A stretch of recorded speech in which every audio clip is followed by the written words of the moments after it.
She kicked me out of her wedding. So I cancelled everything.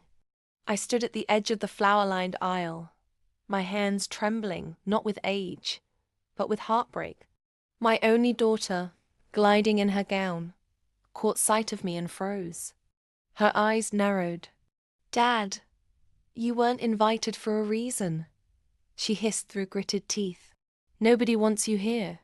Gasps rippled. I'd bought that dress, paid for this entire wedding, but in that moment, I was just a ghost.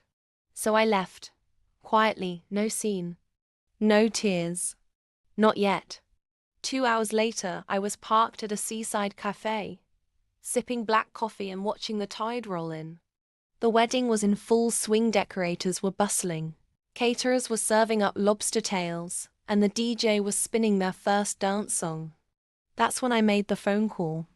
Well, 5 to be exact. First to the venue. "Hi, this is Mr. Edwards, the one footing the bill. Kindly inform the guests that the venue is closing in 30 minutes. Payment? Consider it cancelled." Next, the caterer. "Hey, remember the deposit?" "Yeah, the rest was due today. I won't be covering it anymore. Start packing up." Then the photographer. "No check, no clicks. Hope you got some good candids before I was booted." The band? They were mid-song when I called. 10 minutes later, they were gone. And the final call? To the credit card company. I disputed everything. Tens of thousands. The luxury cars, the custom cake, even the honeymoon suite in Santorini.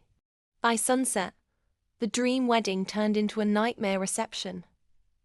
Guests were served cold sandwiches by angry waiters. The lights cut out mid-toast. The groom's drunken uncle tried to keep the mood alive with a harmonica solo. And my daughter? Red-faced, screaming into her phone. But I didn't answer. Now here's the twist. You'd think this story ends with her begging me to forgive her. No. She didn't. But her mother did. My ex-wife, who hadn't spoken to me in 15 years, called the next day.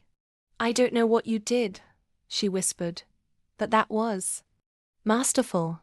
Then she laughed, the first time I'd heard her laugh since our divorce. "Turns out, you're not the one nobody wanted. You were just the only one who ever paid attention. Turns out, they needed me more than I ever needed them." Revenge isn't always loud. Sometimes it's quiet, surgical, beautiful. And to every parent who's been tossed aside, forgotten, or disrespected, let this be your reminder. Your absence can be more powerful than your presence. If this tale of cold revenge and family karma had you hooked, then hit that subscribe button and turn on notifications. There's plenty more where that came from. Because sometimes, the best payback doesn't need a fight, just a phone call.